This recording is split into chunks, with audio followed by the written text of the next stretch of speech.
सभी दीदी भैया से नमस्ते। मैं अपने यूट्यूब चैनल पे आप लोग का स्वागत करती हूँ। मैं दोनों सहेली सुनाने चल रही हूँ। जब अंगने में दुल्हा बैठा तो तब पे गारी गीत गीत अच्छे लगे तो कमेंट में बताइए गीत कैसे लगी।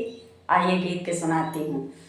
दुल्हे बैठे आंगन मोटर कार मंगती, दुल्हे बैठे आंगन मोटर कार मंगती, अपने मायू के जोड़ा भातार मंगती, अपने मायू के जोड़ा भातार मंगती, दुल्हे बैठे आंगन मोटर कार मंगती, अपने बहनियों के जोड़ा ली लगा भातार मंगती, अपने बहन